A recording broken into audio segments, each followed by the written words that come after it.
حمد و صلات کے بعد قبل اس کے کہ میں اپنی گفتگو کا آغاز کروں، جس محفل میں آج آپ اور ہم جمع ہیں، یہ بڑی سعادتوں والی اور کثیر البرکات محفل ہے، جس کا عنوان میلاد مصطفیٰ صلی اللہ علیہ وآلہ وسلم ہے۔ یہ وہ محفل ہے کہ جو صحابہ کرام علیہم رضوان بھی منعقد کیا کرتے تھے۔ صحابہ کرام علیہم رضوان مسجد نبوی میں بیٹھ کر آپس میں جو کلام کرتے، اس کا عنوان اکثر اوقات یہ ہوتا کہ وہ انبیاء کرام علیہم السلام کے فضائل کو بیان کیا کرتے تھے،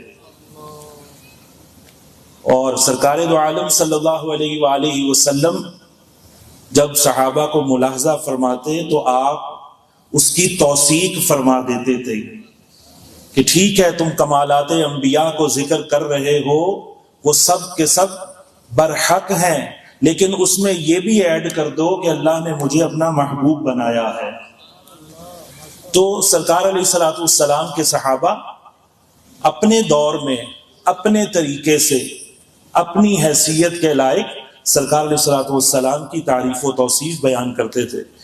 تو ہم اسی سنت کو آج ادا کر رہے ہیں، لیکن حالات بدل گئے، جدت آ گئی دور کے بدلنے کے ساتھ ساتھ، اور صحابہ کرام علیہم رضوان اتنے زیادہ اہتمامات نہیں کرتے تھے کیونکہ ان کو فرصت ہی نہ ملی جنگوں اور سرایا کے اندر اور غزوات کے اندر اور مشرکین اور کفار کے ساتھ جنگ کرتے ہوئے اسلام کو پوری دنیا کے کونے کونے میں پہنچانے کے لیے صبح و شام کبھی وہ سفر میں ہوتے، کبھی وہ حضر میں ہوتے، تو سرکار علیہ الصلوۃ والسلام کے میلاد کی خوشیاں اور حضور کی لائی ہوئی تعلیمات کو وہ مختلف انداز سے جو ہے وہ دنیا میں پھیلاتے رہے۔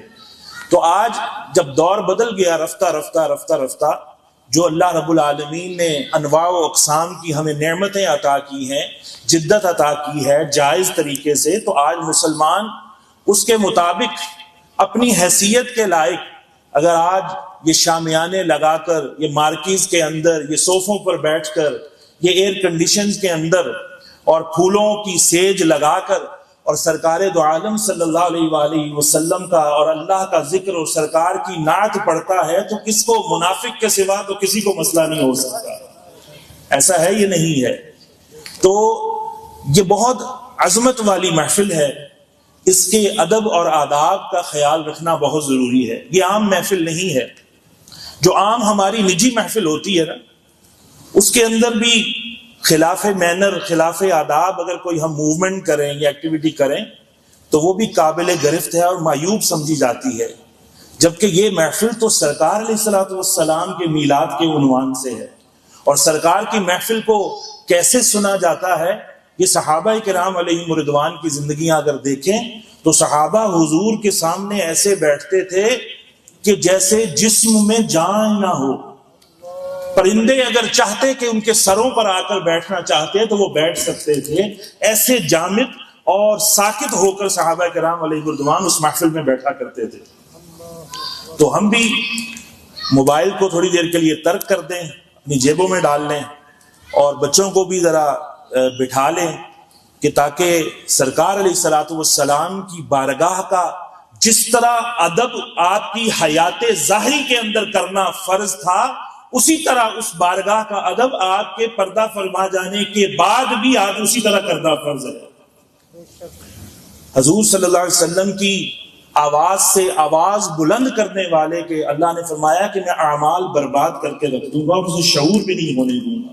اور وہی آیت آج بھی رسول اللہ صلی اللہ علیہ وسلم کی سنہری جالیوں کے باہر مواجہہ شریف کے اوپر لکھی ہوئی ہے، یا ایھا الذین آمنوا لا ترفعوا اصواتکم فوق صوت النبی ولا تجهروا له بالقول كجهر بعضكم لبعض ان تحبط اعمالكم وانتم لا تشعرون۔ اے ایمان والو، اپنی آوازوں کو نبی کی آواز سے بلند نہ کرنا، کہیں ایسا نہ ہو کہ تمہاری زندگی بھر کے اعمال برباد کر دیے جائیں اور تمہیں شعور تک نہ ہو۔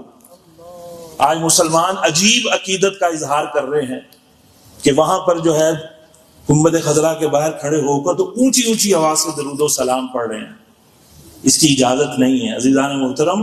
وہاں تو سانس اونچی آواز سے لینا بے ادبی ہے۔ تو اپنی عقیدت کو بھی شریعت کی حدود کے اندر رکھنا چاہیے۔ اگر آپ کو موقع ملے تو وہاں سراپا ادب اور کمال ادب کا اظہار کرنا ہے کہ آپ کی سانسوں کی آوازیں بھی اونچی نہ ہوں۔ ہم ویڈیوز پہ دیکھتے رہتے ہیں، کلپ آتے ہیں اور جمع ہو کے عقیدت کا اظہار کر رہے ہوتے ہیں، اللہ معاف فرمائے۔ تو بہرحال ہماری نجی محفل ہو، گھر میں محفل ہو، دفتر میں ہو، مارکی میں ہو، شادی ہال میں ہو، مسجد میں ہو، پارک میں ہو، ادب وہی برقرار رکھنا ہے جو سرکار صلی اللہ علیہ وسلم سامنے تشریف فرما ہوتے تو جیسا ادب ہم تب کرتے، سرکار کی حدیثیں سنتے ہوئے، سرکار کی نعتیں سنتے ہوئے، قرآن کی تلاوت سنتے ہوئے بھی ویسا ہی ادب کرنا ہم پر فرض ہے۔ عزیزان محترم، یہ میلاد کی محفل یہ سعادت مندوں کا حصہ ہے، اور سعادت مندوں کے نصیب کے اندر یہ لکھی گئی ہے کہ صدائیں درودوں کی آتی رہیں گی اور جنہیں سن کے دل شاد ہوتا رہے گا، خدا اہل سنت کو آباد رکھے، محمد کا میلاد ہوتا رہے گا، یہی ہے انشاءاللہ۔ عزیزان محترم، محبوب کی محفل کو محبوب سجاتے ہیں، آتے ہیں وہی جن کو سرکار بلاتے ہیں، وہ لوگ خدا شاہد قسمت کے سکندر ہیں جو سرور عالم کا میلاد مناتے ہیں۔ تو یہ خوش بختی ہے، بجائے اس کے کہ خوش دلی کے ساتھ اور جائز حدود کے اندر رہتے ہوئے ہم خوشیاں بانٹیں، اور حضور صلی اللہ علیہ وسلم جو کہ اللہ کی نعمت عظمیٰ ہے، بہت بڑی نعمت ہے ہم پر، اللہ کا فضل ہے ہم پر۔ حضور اللہ کا فضل ہے یا نہیں ہے؟ اللہ کا وہ فضل نہ ہوتا حضور کی بعثت کی صورت میں، آمد کی صورت میں، تو باقی فضل ہمیں ملتے؟ ہرگز نہیں۔ وہ جو نہ تھے تو کچھ نہ تھا، وہ جو نہ ہو تو کچھ نہ ہو، کیونکہ جان ہے وہ جہان کی، جان ہے تو جہان ہے۔ حضور اکرم صلی اللہ علیہ وآلہ وسلم اس کائنات کے وجود کی اور تخلیق کی علت ہے، سبب ہے، غایت ہے۔ حضور اکرم صلی اللہ علیہ وآلہ وسلم کی بارگاہ کے آداب اللہ رب العالمین قرآن مجید فرقان حمید میں خود ارشاد فرماتا ہے۔ کئی آیات کے اندر اللہ رب العالمین نے حضور صلی اللہ علیہ وسلم کی بارگاہ کے آداب تلقین فرمائے ہیں، تعلیم فرمائے ہیں۔ عزیزان محترم، آج فتنوں کی بھرمار ہے اور رنگ برنگے جدید نسل کے فتنے پھوٹ رہے ہیں، بجائے اس کے کہ مسلمان رسول اللہ صلی اللہ علیہ وآلہ وسلم سے اپنی غلامی مضبوط کرتے، حضور کے دامن کو مضبوطی سے تھامتے، حضور علیہ الصلوۃ والسلام کی محبت سے اپنے سر تا پا کو، اپنے پورے سراپا کو حضور کی سنتوں سے اپنے آپ کو آراستہ کرتے، حضور علیہ الصلوۃ والسلام کی اطاعت اور اتباع کے اندر شب و روز بسر کرتے۔ لیکن مسلمانوں کے اندر ایک طبقہ ایسا جو ہے وہ نکل پڑا ہے کہ جو اس بات کو کنٹروورشل بنا رہا ہے کہ حضور صلی اللہ علیہ وسلم کی آمد پر خوشی کرنی چاہیے یا نہیں کرنی چاہیے، حضور کو اختیارات ملے تھے کہ نہیں ملے تھے، حضور صلی اللہ علیہ وسلم جو ہیں وہ کچھ کر سکتے ہیں یا نہیں کر سکتے۔ تکڑیاں پکڑ لی ہیں، ترازو پکڑ لیے ہیں، حالانکہ دینے والی ذات حضور کو اللہ کی ہے، لینے والی ذات اللہ سے رسول اللہ کی ہے۔ یا تو دینے والا جانے کہ کیا کیا دیا ہے اور لینے والا جانے کہ کیا کیا لیا ہے۔ تیسرا کون ہے جو لیتے ہوئے اور دیتے ہوئے دیکھ رہا تھا، جو یہ تعین کر سکتا ہے کہ حضور کو کیا دیا گیا اور کیا نہیں دیا گیا؟ یہ مسلمان کو زیب نہیں دیتا۔ تو عزیزان محترم، اللہ رب العالمین ارشاد فرماتا ہے لِتُؤْمِنُوا بِاللَّهِ وَرَسُولِهِ وَتُعَزِّرُوهُ وَتُوَقِّرُوهُ وَتُسَبِّحُوهُ بُكْرَةً وَأَصِيلًا، کہ تم اللہ اور اس کے رسول پر ایمان لاؤ۔ یہ رسول جنہیں ہمیں شاہد بنا کر بھیجا ہے، مبشر بنا کر بھیجا ہے، بشیر بنا کر بھیجا ہے، نذیر بنا کر بھیجا ہے، خوشخبریاں دینے والا بنا کر بھیجا ہے، ڈر سنانے والا بنا کر بھیجا ہے۔ تمہارا کام کیا ہے؟ ان کو بھیجنے کا مقصد کیا ہے؟ لِتُؤْمِنُوا بِاللَّهِ وَرَسُولِهِ، کہ اللہ پر ایمان لاؤ اور اس کے رسول پر ایمان لاؤ۔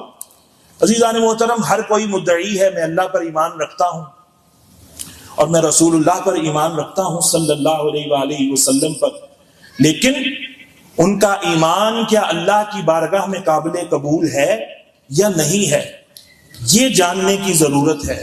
اللہ پر ایمان کا مطلب فقط یہ نہیں کہ بس اللہ کو اللہ مان لو کہ اللہ ہے اور بس ہم اس کے بندے ہیں اور یہی کافی ہے۔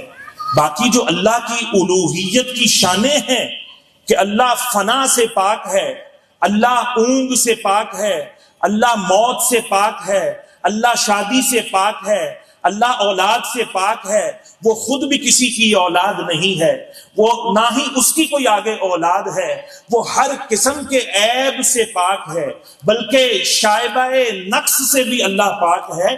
یہ سب کچھ بھی ساتھ ساتھ ماننا ضروری ہے۔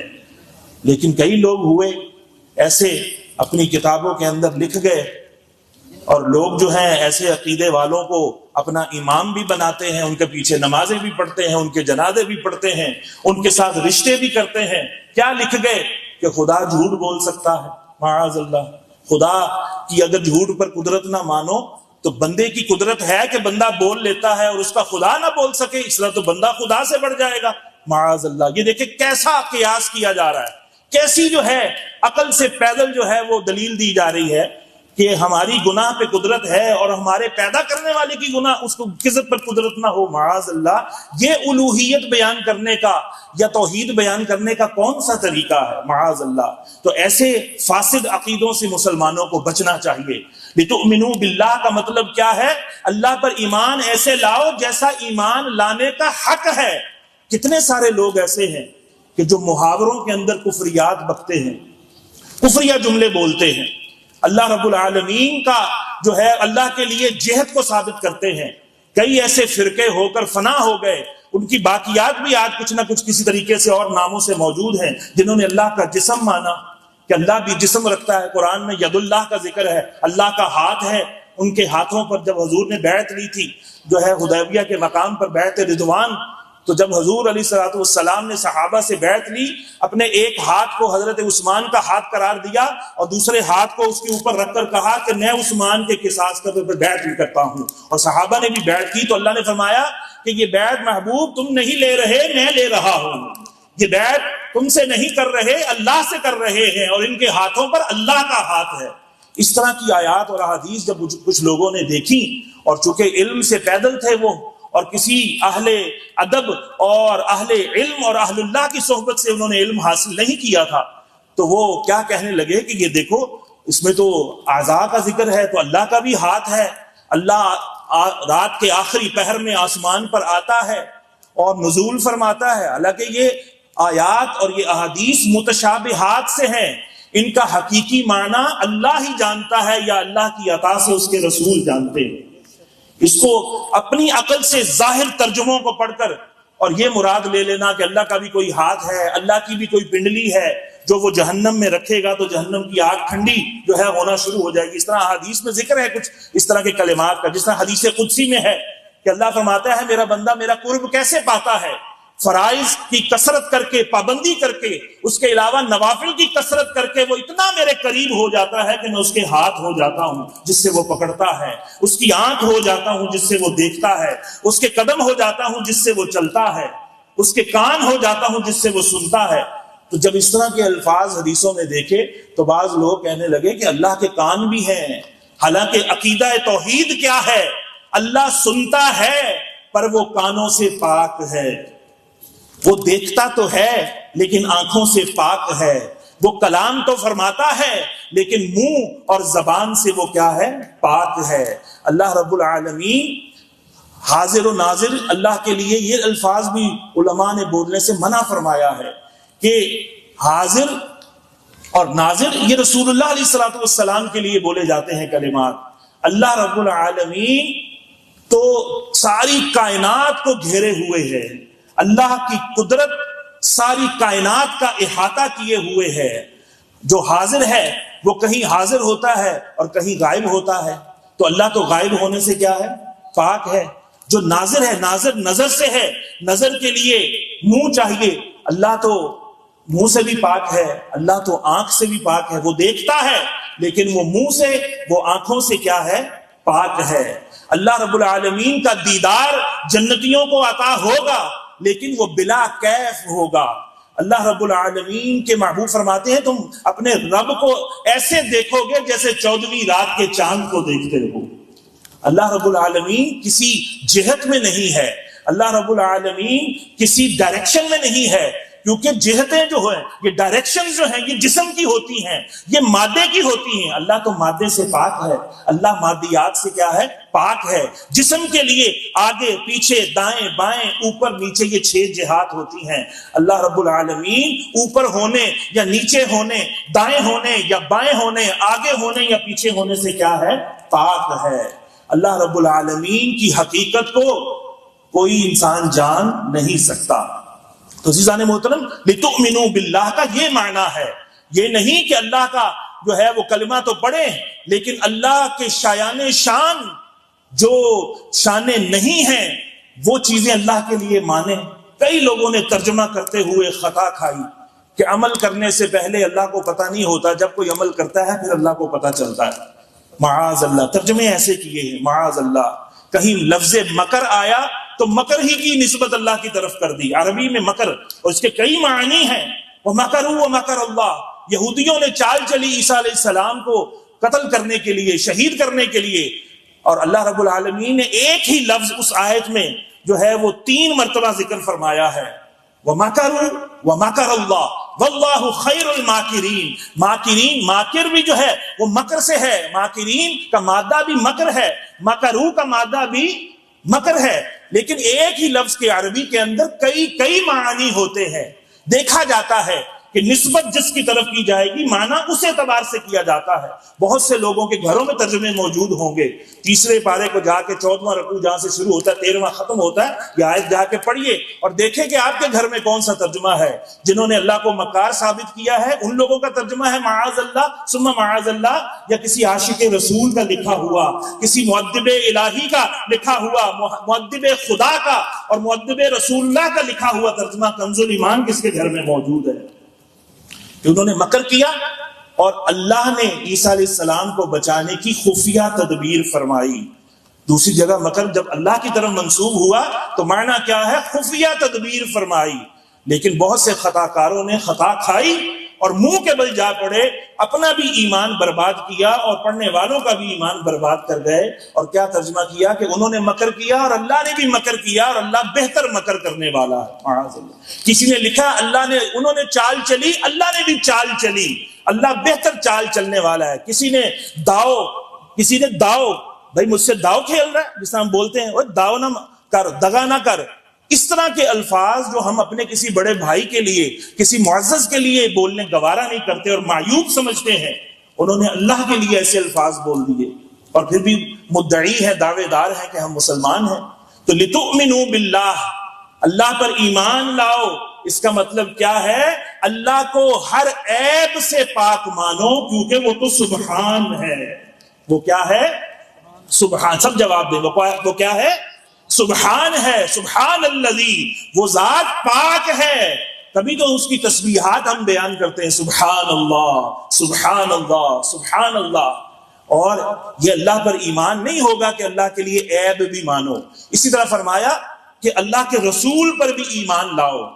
اللہ کے رسول پر ایمان لانا کیا ہے؟ بس یہ مان لو کہ حضور اللہ کے رسول ہیں اور باقی سب کچھ جناب جو مرضی کہتے رہو حضور کے بارے میں۔ جس طرح کافر کہتے تھے کہ جیسے ہم بشر ہیں یہ بھی بشر ہیں، ہم بشر سے بڑھ کر نہیں ان کو مانیں گے، ہم ان کو کیسے رسول مان لیں؟ اللہ نے رسول بھیجنا ہوتا تو کوئی جن بھیجتا، کوئی فرشتہ بھیجتا۔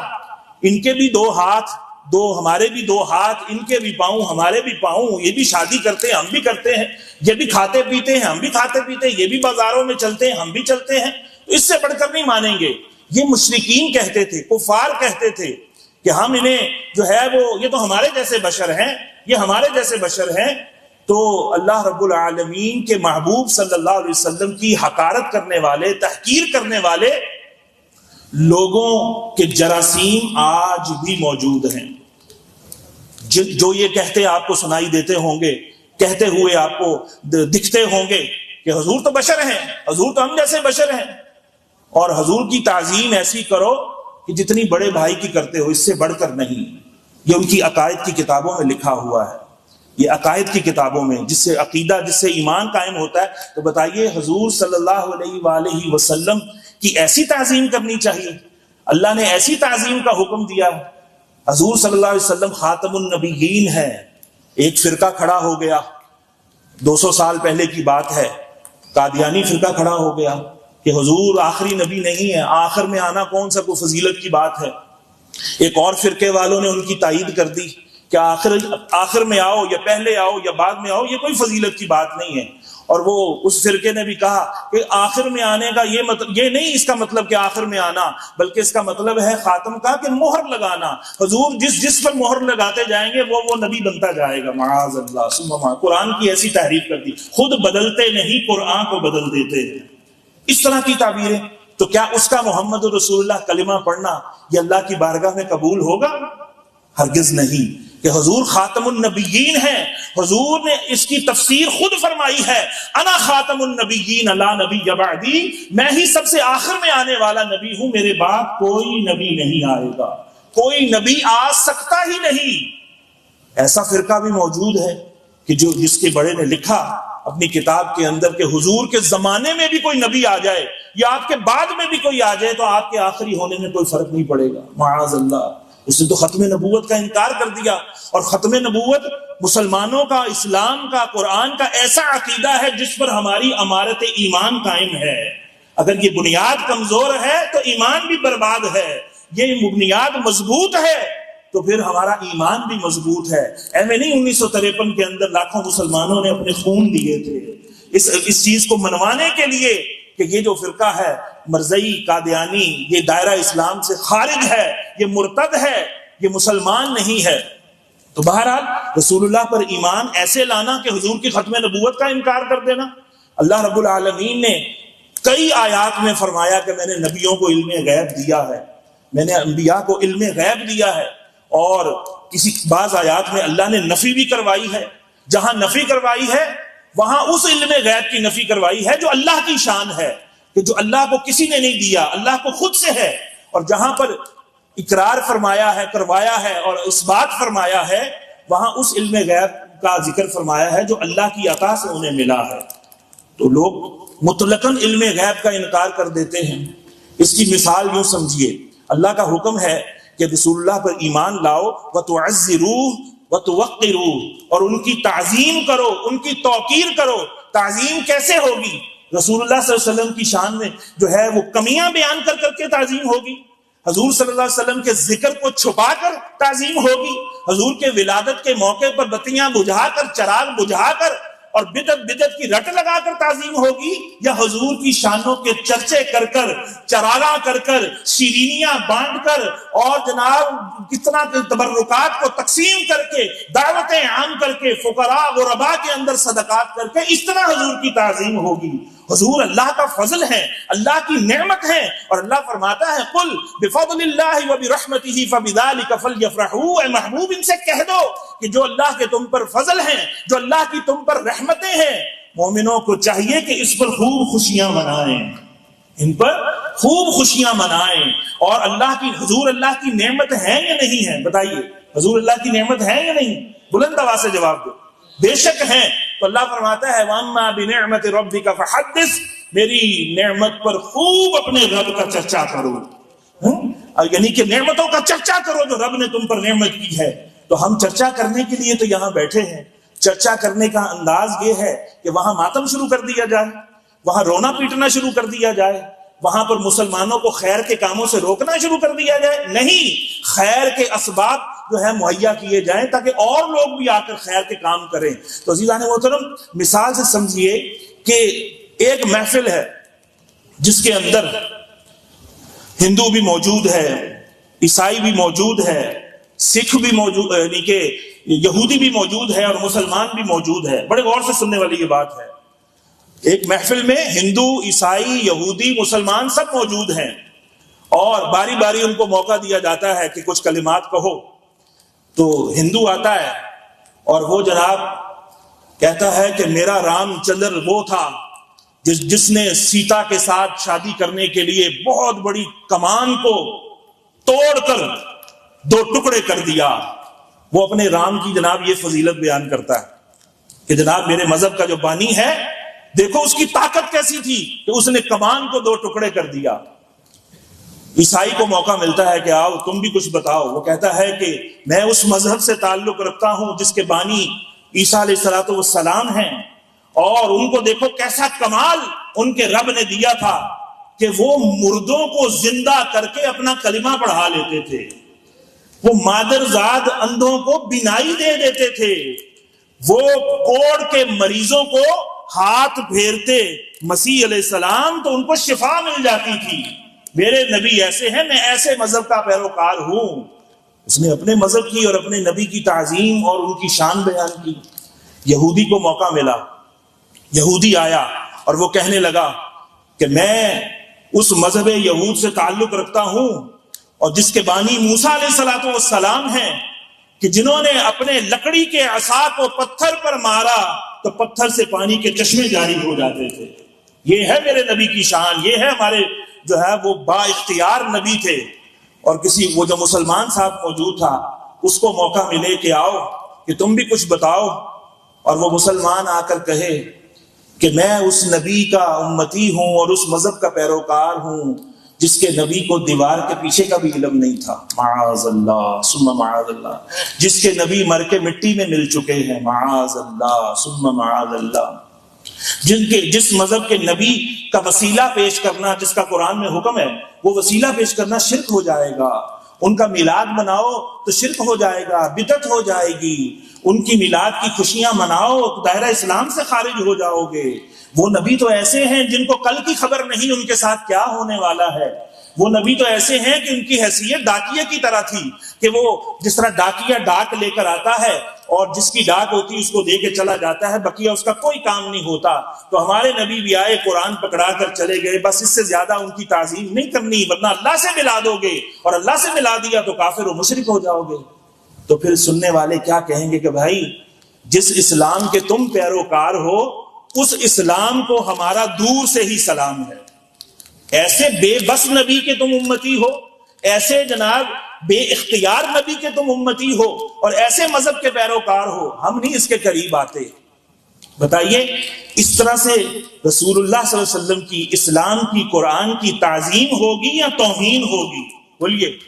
وہاں تو ایسا عاشق ہو کہ جو آ کر کہے جس نے قرآن عاشقوں سے پڑھا ہے، جس نے قرآن ادب کرنے والوں سے پڑھا ہے، بے ادبوں سے نہیں پڑھا، گستاخوں سے نہیں پڑھا، وہ آ کر کہے گا او زیادہ بات نہ کرو اے ہندو، تم کہتے ہو تمہارے رام نے سیتا سے شادی کرنے کے لیے بڑی کمان کو توڑ دیا، اپنی کمان اپنے پاس رکھو، میں اس نبی کا امت ہوں، میں اس نبی کا امتی ہوں جسے اس کے رب نے اتنا اختیار دیا کہ زمین تو کیا اس کا اختیار آسمانوں پر بھی چلتا تھا۔ انہوں نے تمہارے اس رام نے کمان کو توڑ دیا، میں اس نبی کا امتی ہوں جنہوں نے اپنی انگلی سے چاند کو 2 ٹکڑے فرما دیا ہے۔ بلند آواز سے سبحان اللہ، حضور کی شان سن کر کہیے سبحان اللہ۔ تمہارے نبی علیہ السلام نے تو مردوں کو زندہ فرمایا، وہ مردے جن میں ایک مرتبہ اللہ نے پہلے روح ڈالی تھی اور پھر نکال لی، تو پھر ان کو زندہ کر کے کلمہ پڑھایا۔ میرے نبی وہ ہیں جنہوں نے ان چیزوں کو کلمہ پڑھا لیا جن کے جسموں میں روح بھی نہیں ہوتی تھی۔ میرے نبی نے سوکھے تنے کو کلمہ پڑھا لیا، بلکہ اس سے اپنی ذات سے عشق کرنا سکھا دیا کہ جب منبر بنا اور اس قرآن حنانہ کو چھوڑ کر حضور نے منبر پر خطبہ دیا تو چیخیں مار مار کر وہ کھجور کا تنا ہچکیاں لے لے کر رونے لگا، یا رسول اللہ صلی اللہ علیہ وسلم آپ نے مجھے چھوڑ دیا، اور اس منبر پر تشریف لے گئے۔ حضور علیہ السلام نے اس کی ہچکیاں سنی۔ بتائیے کوئی درخت ہچکی لیتا ہے؟ اس میں روح ہوتی ہے؟ اسے کیا پتا کہ فراق کیا ہے اور وصل کیا ہے، جدائی کیا ہے اور ملاق کیا ہے، لیکن رسول اللہ صلی اللہ علیہ وسلم اس سے ٹیک لگا کر خطبہ دیا کرتے تھے۔ حضور کے جسم مبارک کی صحبت ایسی نصیب ہوئی کہ اس کے اندر بھی عشق پیدا ہو گیا، اس کے اندر بھی محبت پیدا ہو گئی، اس کے اندر بھی حضور کی الفت اور انسیت پیدا ہو گئی۔ حضور نے فرمایا کیا چاہتا ہے؟ کہنے لگا جنت میں آپ کی رفاقت چاہتا ہوں۔ حضور نے اسے بشارت دی کہ کل جنت میں تو ہمارے ساتھ ہوگا۔ کھجور کا تنا. شان تو ایسے بیان کی جاتی ہے رسول اللہ علیہ الصلوۃ والسلام کی. میرے نبی پاک وہ ہیں، ان کا کلمہ میں نے پڑھا ہے، ان کا میں امتی ہوں، ان کے دین کا پیروکار ہوں، جنہوں نے درختوں اور کنکروں سے بھی کلمہ پڑھوا لیا. ہمارے نبی تو ایسے ہیں. بتائیے ایسے تعظیم بیان ہوگی یا شان بیان ہوگی حضور کی، یا ایسے بیان ہوگی جیسے کہ پہلے والے منکر اور مرتد قسم کے بندے نے جو ہے شان بیان کی تھی؟ وہ کہے گا، وہ عاشق کہے گا، اے یہودی ٹھیک ہے، ہم موسیٰ علیہ السلام پر ایمان رکھتے ہیں، ہم اس پر ایمان رکھتے ہیں کہ موسیٰ علیہ السلام نے پتھر پر عصا مارا اور وہاں سے 12 چشمے جاری فرما دیے.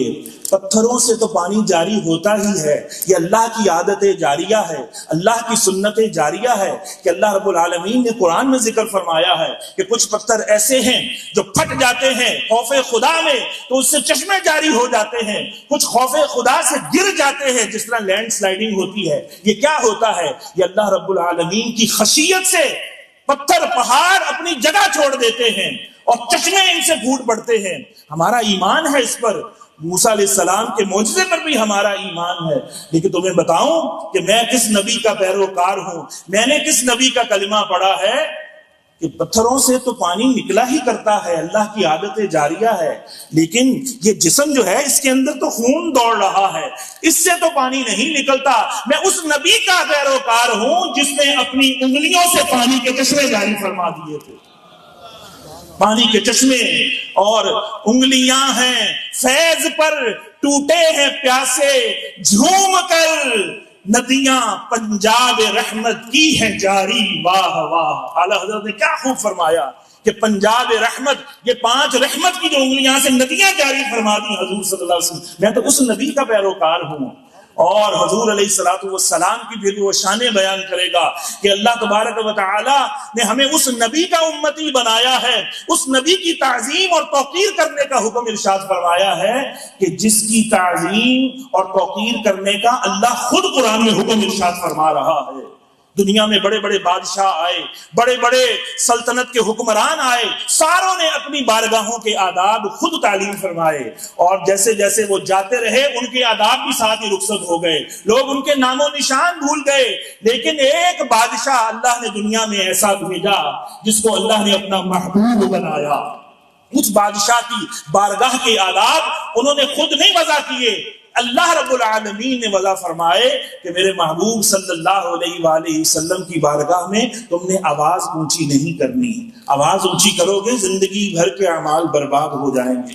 بتائیے اللہ نے اپنے رسول کا کتنا مقام رکھا ہے، کتنی تعظیم سے نوازا ہے، کتنی شان عطا فرمائی ہے کہ دیکھیے آواز اگر اونچی ہو جائے بات کرتے ہوئے قصدن نہ ہو تو اس میں حرج کیا ہے؟ دیکھنے میں اگر دیکھا جائے تو اس میں حرج کیا ہے؟ اور یہ جو آیت نازل ہوئی اس کا شان نزول بھی کیا ہے؟ وہ صحابی رضی اللہ تعالیٰ عنہ ان کو اونچا سننے کا عارضہ تھا، ثقل سماعت تھا. تو جو اونچا سنتے ہیں وہ بولنے میں اونچا بولتے ہیں، انہیں نہیں پتا چلتا کہ ہم اونچا بول رہے ہیں. تو یہ عارضہ کس کی طرف سے تھا؟ اللہ کی طرف سے. اور وہ اونچا بول رہے ہیں، اللہ کو یہ بھی پسند نہیں آیا.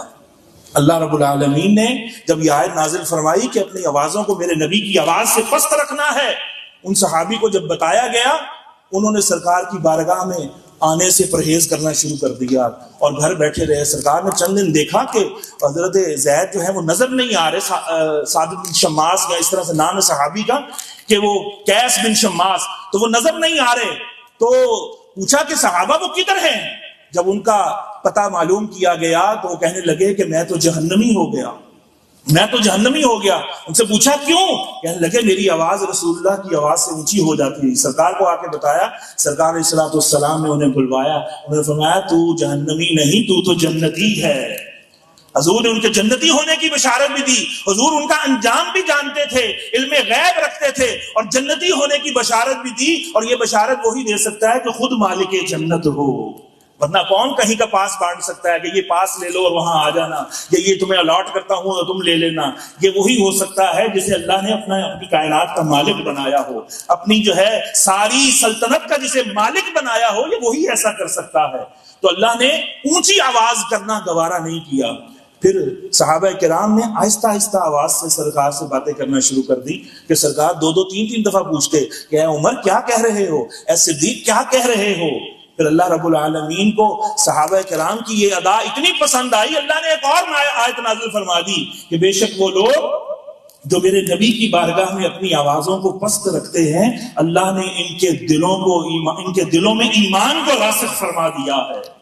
اللہ رب العالمین ان کی بھی تعریفیں کر رہا ہے. یہ اللہ آداب بتا رہا ہے. جس نبی کی آواز سے آواز اونچی کرنا اللہ کو گوارا نہیں ہے، اس نبی کے بارے میں آج میڈیا پر بیٹھ کر ان کو دجال کہا جا رہا ہے، معاذ اللہ ثم معاذ اللہ، اور اس کا جو ہے وہ منسوب جو ہے کسی اور مذہب کی طرف کیا جا رہا ہے، اور دل سے اپنا کوڑ نکال کر پیش کیا جا رہا ہے.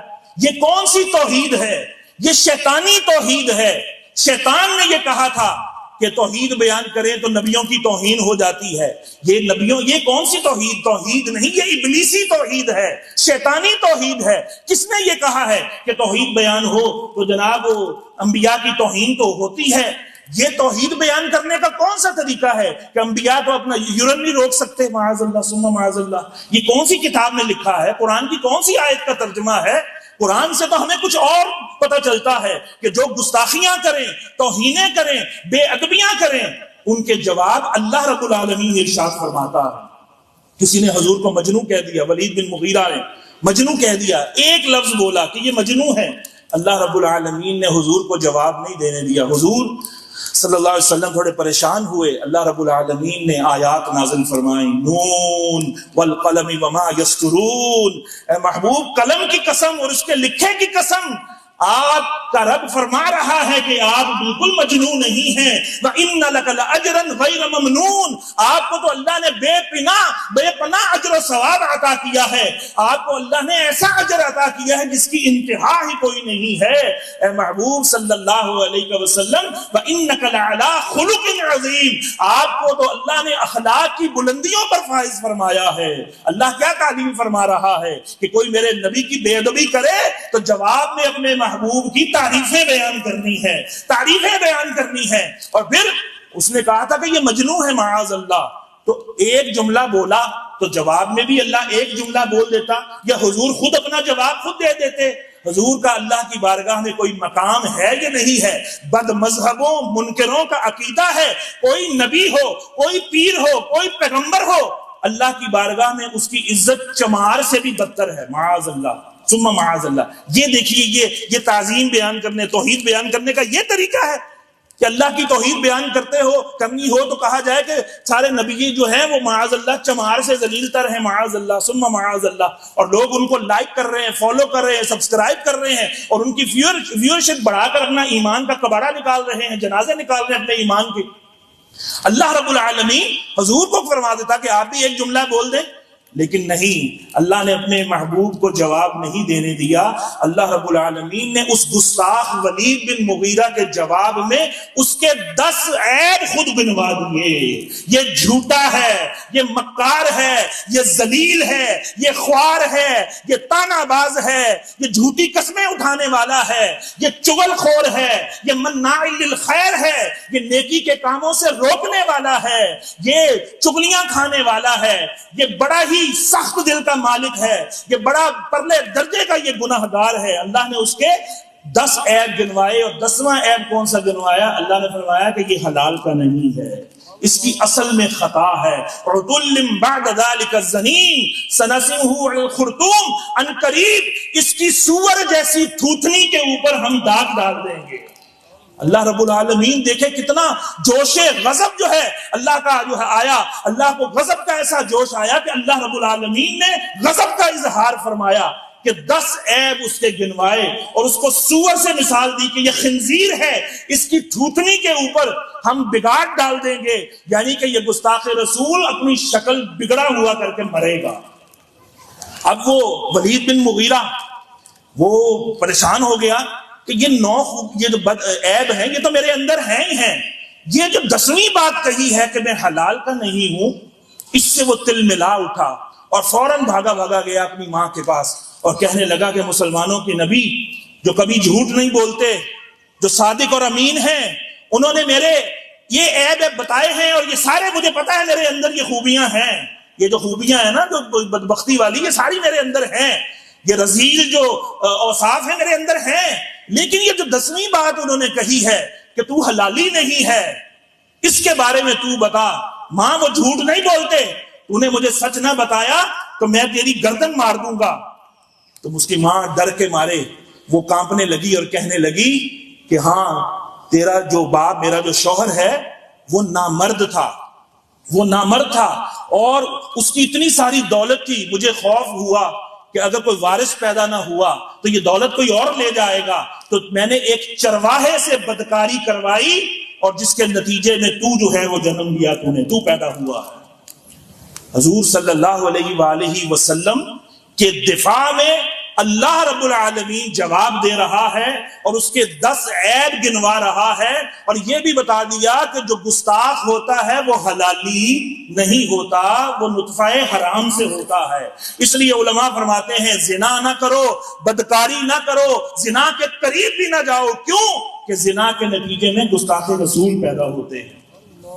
تو عزیزان محترم، رسول اللہ صلی اللہ علیہ وسلم کی گستاخی وہی کر سکتا ہے جو حلال کا نہیں ہوتا، جس کے ڈی این اے میں پرابلم ہوتا ہے، جس کا ڈی این اے میچ نہیں کرتا۔ یہ قرآن سے ثابت ہے، یہ میں اپنے سے جو ہے جوش خطابت کے اندر عرض نہیں کر رہا، مفسرین نے یہی لکھا ہے، جو مرضی عربی تفسیر اٹھائیے اور دیکھ لیجئے کہ گستاخ رسول حلال کا جو ہوگا وہ گستاخی نہیں کرے گا۔ یہ گستاخی کرنا آسان اسی کے لیے ہوتا ہے کہ جو حلال کا نہیں ہوتا۔ عزیزان محترم، دیکھیے اللہ اپنے محبوب کا کیسے دفاع فرما رہا ہے۔ یہ جو علماء دفاع کرتے ہیں یہ ایویں نہیں کرتے، یہ اللہ کی سنت پر عمل کرتے ہیں۔ یہ علماء جو جوش میں آتے ہیں یا جو اس طرح کی ان کی زد و کوب کرتے ہیں گفتگو کے ذریعے، دلائل کے ذریعے سے جو ان کو زیر کرتے ہیں گستاخوں کو، یہ اللہ کی سنت پر عمل کرتے ہیں۔ عزیزان محترم، محبوب علیہ الصلوۃ والسلام تو اتنی شانوں کے مالک ہیں، اللہ رب العالمین کہیں فرما رہا ہے وَرَفَعْنَا لَكَ ذِكْرَكَ، اے محبوب ہم نے آپ کے ذکر کو بلند فرما دیا اور یہ آپ کی خاطر کیا ہے۔ مسلمان یہ جواب دے گا کہ میں اس نبی کا ماننے والا ہوں جس کی شانوں کو رب نے بلند فرمایا ہے۔ تو کسی کے گھٹانے سے حضور کا ذکر گھٹ سکتا ہے؟ کسی کے کم کرنے سے حضور کا ذکر کم ہو سکتا ہے؟ جتنا مرضی کوئی میلاد کو بدعت کہتا رہے، میلاد بند ہو رہے ہیں کہ پہلے سے زیادہ بڑھ رہے ہیں؟ بولیے، پہلے سے زیادہ ہو رہے ہیں۔ مٹ گئے، مٹتے ہیں، مٹ جائیں گے اعداء تیرے، نہ مٹا ہے نہ مٹے گا کبھی چرچا تیرا۔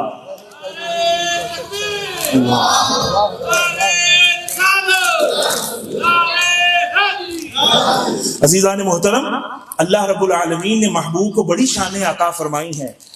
قرآن صرف نماز، روزے، حج، زکوٰۃ کی کتاب نہیں ہے۔ قرآن کے اندر ایسی ایسی آیات ہیں جس میں رب نے خود نعتیں ارشاد فرمائی۔ بلند آواز سے کہہ دیجیے، جن کو سمجھ آئیے کہہ دیں سبحان اللہ۔ اللہ فرماتا ہے وَالضُّحَىٰ وَاللَّيْلِ اِذَا سَجَىٰ، اے وَالضُّحَىٰ کے چہرے والے نبی، اے وَاللَّيْلِ کی زلف عنبری والے نبی۔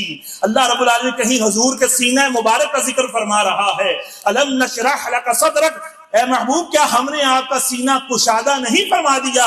لَعَمْرُكَ إِنَّهُمْ لَفِي سَكْرَتِهِمْ يَعْمَهُونَ، اے محبوب تیری عمر کی قسم، تیری جان کی قسم، یہ اپنے نشے میں پڑے ہوئے ہیں۔ کہیں اللہ حضور کے شہر کی قسم یاد فرما رہا ہے، لا اقسم بهذا البلد وانت حل بهذا البلد، اے محبوب اس شہر مکہ کی قسم۔ کیوں قسم کیوں یاد فرمائی؟ کیا اس میں خانہ کعبہ ہے؟ اس لیے نہیں، اللہ فرماتا ہے اس شہر کی قسم اس لیے یاد کر رہا ہوں کہ انت حل بهذا البلد، اے محبوب آپ اس میں جلوہ فرما ہے۔ حضور کی جو ہے قدموں کی جہاں پر زمین بوسے لیتی ہے حضور کی، اس شہر کی اللہ قسم یاد فرما رہا ہے۔ اسی لیے اعلیٰ حضرت نے اس آیت کا ترجمہ کچھ یوں کیا عشق کے انداز میں کہ کھائی قرآن خاکے کفے پا کی قسم، کھائی قرآن خاکے پائے مصطفیٰ کی قسم، اس کفے پا کی حرمت کے لاکھوں سلام۔ کہیں اللہ فرما رہا ہے وَوَجَدَكَ عَائِلًا فَأَغْنَىٰ، ہم نے آپ کو جناب محتاج پایا محبوب، آپ کو اللہ نے غنی فرما دیا۔ کہیں اللہ فرماتا ہے وَلَسَوْفَ يُعْطِيكَ رَبُّكَ فَتَرْضَىٰ، اے محبوب اللہ آپ کو اتنا عطا فرمائے گا، اتنا عطا فرمائے گا کہ آپ راضی ہو جائیں گے۔ ساری مخلوق رضا چاہ رہی ہے کس کی؟ اللہ کی۔ اللہ فرماتا ہے کُلُّهُمْ يَطْلُبُونَ رَضَائِي، یہ ساری مخلوق میری رضا چاہتی ہے، وَأَنَا أَطْلُبُ رِضَاكَ یا محمد، اے محمد میں تیری رضا چاہتا ہوں۔ دو عالم خدا کی رضا چاہتے ہیں، خدا چاہتا ہے رضائے محمد صلی اللہ علیہ وسلم۔ اللہ حضور کی مرضی کے مطابق قبلے تبدیل فرما رہا ہے۔ خانہ کعبہ کی طرف نہ رک کر کے نمازیں پڑھنی جو ہے کوئی ضروری تھوڑی تھی، مسجد قبلتین کی طرف ہی نمازیں پڑھتے رہتے، اس سے کیا ہونا تھا؟ لیکن حضور کے دل مبارک کے اندر، قلب مقدس کے اندر یہ خواہش تھی کہ ہمارا بھی قبلہ وہی ہو جائے کہ جو ہمارے جد امجد ابراہیم خلیل اللہ علیہ نبینا علیہ السلام کا ہے، کہ وہ خانہ کعبہ کی طرف رک کر کے نماز پڑھتے تھے، ہمارا بھی وہ ہو جائے۔ عبادت خدا کی، قبلہ بنایا خدا نے، تو اختیار بھی خدا کا ہے، جو چاہے مرضی جو ہے ڈائریکشن جو فکس کر دے۔ لیکن اللہ رب العالمین کی بارگاہ میں کیا اللہ نے کسی اور کو یہ شان دی ہے کہ نہیں دی کہ جو چاہے مجھ سے منوا سکتا ہے؟ اللہ نے اپنے محبوب کو یہ شان دی کہ حضور نماز پڑھ رہے ہیں، ظہر کی نماز کا وقت ہے اور بار بار آسمان کو دیکھ رہے ہیں، اور اللہ رب العالمین کو حضور کا دیکھنا اتنا پسند آیا۔ اللہ فرماتا ہے محبوب قد نرا تقلبک وجہک فی السماء فلنولینک قبلۃ ترضاها، آپ کا بار بار آسمان کی طرف دیکھنا ہم مشاہدہ فرما رہے ہیں، ہم ان قریب اے محبوب آپ کو اسی قبلے کی طرف پھیر دیں گے جس سے آپ راضی ہو جائیں گے۔ فولی وجہک شطر المسجد الحرام، لیجئے اپنا چہرہ پھر مسجد الحرام ہی کی طرف پھیر لیجئے۔ عزیزان محترم، 4 رکعت کی نماز ہے، ظہر کے بعد قبلے کی تبدیلی کا حکم آ جاتا، عصر کی نماز خانہ کعبہ کی طرف دیکھ کے پڑھ لی جاتی، یا مغرب میں آ جاتا، یا اگلے دن فجر میں آ جاتا۔ اللہ کو اپنے محبوب کی رضا کتنی جو ہے پسند ہے کہ اللہ نے ظہر کی نماز بھی پوری نہیں ہونے دی، کہا کہ 2 رکعتیں اگر مسجد القبلتین کی طرف دیکھ کر پڑھی ہیں تو باقی کی 2 رکعتیں محبوب اسی قبلے کی طرف دیکھ کے پڑھ لو جس سے تم راضی ہو جاؤ گے۔ اسی نماز کے اندر حکم دے دیا۔ اب دیکھیے کہ حضور نماز پڑھا رہے ہیں، پیچھے صفیں بنی ہوئی ہیں صحابہ کی، اور صحابہ کرام علیہم رضوان نماز کے اندر ہیں، اللہ کی عبادت کر رہے ہیں۔ اب پیچھے 4تھی 6ویں 8ویں صف والوں کو یا دوسری صف والوں کو یا پہلی صف والوں کو بھی کیا پتا کہ اگر وہ آنکھیں بند کر کے یا نگاہیں جھکا کر نماز پڑھ رہے ہوں کہ امام جو ہے وہ کیا کر رہا ہے سوائے رکوع و سجود کے۔ زیادہ سے زیادہ یہ کہہ سکتے ہیں پہلی صف والوں کو پتا چل رہا ہے کہ امام کے انتقالات کیا ہو رہے ہیں، اب رکوع میں ہے، اب قیام میں ہے، سجود میں ہے۔ تو صحابہ کرام علیہم رضوان دیکھیے ہمیں کیسا عقیدہ دے رہے ہیں۔ آج کے بد مذہبوں اور منکروں کا عقیدہ ان کے بڑے لکھ گئے کہ نماز میں حضور کا خیال آ جائے تو نماز نہیں ہوتی۔ صحابہ نے ہمیں یہ عقیدہ دیا ہے کہ جب تک ہم مصطفیٰ کی زیارت نہ کر لیں ہماری نماز تب تک نہیں ہوتی۔ صحابہ حضور کو دیکھ رہے ہوتے تھے، حضور صلی اللہ علیہ وسلم سے وحی آئی، صحابہ کو کیا پتا کہ وحی آ رہی ہے کہ نہیں آ رہی، وہی حضور پر آ رہی ہے۔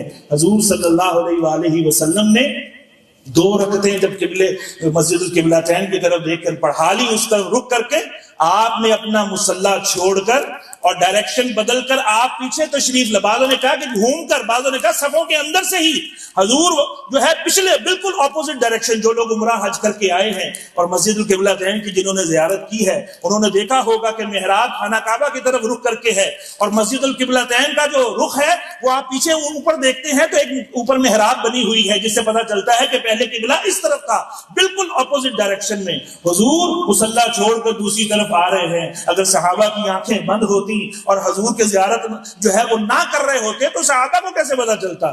صحابہ حضور کے جلوے تکتے رہتے تھے، انہوں نے دیکھا ہمارا امام الانبیاء صلی اللہ علیہ وسلم اپنا رخ تبدیل کر رہے ہیں، ساری صفوں نے رخ جو ہے وہ موڑ لیا اور حضور کی اتباع کے اندر رخ جو ہے مسجد کعبہ کی طرف جو ہے کر لیا۔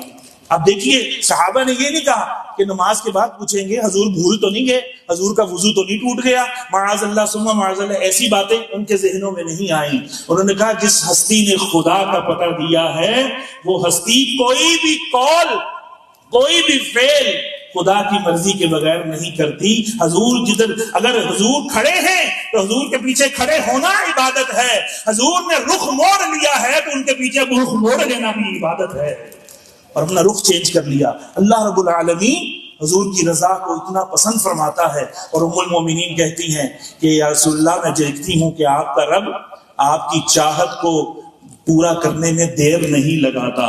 اللہ حضور صلی اللہ علیہ وسلم سے اتنا پیار فرماتا ہے، اتنا مقام و مرتبہ دیا کہ حضور کی آسمانوں پر بھی حکومت، حضور کی دلوں پر بھی حکومت، حضور کی چرند پرند کے اوپر حکومت، اونٹ جو ہے سجدہ کر رہے ہیں، ہرنیاں فریادیں لے کر آ رہی ہیں، مٹھی کے اندر کنکر کلمہ پڑھ رہے ہیں، درختوں کو بلاتے ہیں تو جڑیں چیرتے ہوئے آ جاتے ہیں۔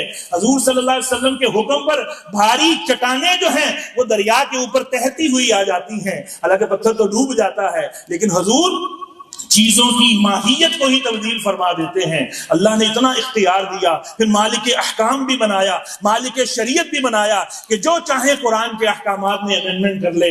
4 نکاح حلال ہیں، حضرت علی کے لیے کہا فاطمہ کے ہوتے ہوئے دوسرا نکاح تمہارے لیے حلال نہیں۔ وراثت جو ہے تقسیم ہوتی ہے، حضور نے اپنے آپ کو وراثت سے مستثنا کر لیا، کہا ہماری وراثت تقسیم نہیں ہوتی۔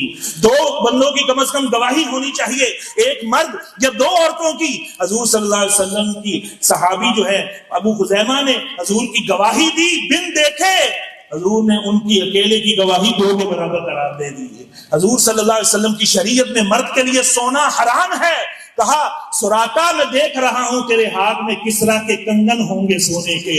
اور جب حضرت عمر فاروق کے دور میں جو ہے وہ فارس فتح ہوا ایران، تو وہ سونے کے کنگن، حالانکہ سونا حرام ہے لیکن اس نبی کی یہ شان ہے جس کے لیے جو چاہے حلال فرما دیں، جو چاہے حرام فرما دیں۔ حضور کی کہنے پر حضرت سراقہ کو سونے کے کنگن پہنائے گئے۔ نوحہ حرام ہے، نوحہ کرنا حرام ہے۔ ام عطیہ کو حضور نے نوحہ کرنے کی اجازت دے دی، انہوں نے کہا کہ مجھے اجازت دے، حضور نے مخصوص ان کو اجازت دے دی۔ یعنی کہ مالک احکام شریعت ہیں، اللہ رب العالمین نے اتنی اتھارٹی دی ہے۔ اور یہ کہنا کہ جس کا نام محمد ہو وہ کسی چیز کا مختار نہیں، حضور کچھ نہیں کر سکتے۔ ارے حضور صلی اللہ علیہ وآلہ وسلم جب تک جنت کا دروازہ نہیں کھولیں گے، کسی نبی کے لیے جنت میں داخلہ ہی حرام ہوگا، کسی امت کے لیے اس وقت تک جنت میں داخلہ حرام ہوگا جب تک حضور کی اپنی امت داخل نہ ہو جائے گی۔ حضور صلی اللہ علیہ وسلم کو اتنا اختیار اللہ نے دیا، حضور فرماتے ہیں قیامت کے دن آدم علیہ السلام اور ان کے سوا جو کوئی بھی ہے سب کے سب میرے جھنڈے کے نیچے جمع ہوں گے۔ یہ شان اللہ نے عطا کی۔ حضور نے فرمایا مجھے غیب کے خزانوں کی کنجیاں دی گئی ہیں، مجھے زمین کے خزانوں کی کنجیاں دی گئی ہیں۔ مالک کل نے آپ کو، خالق کل نے آپ کو مالک کل بنا دیا۔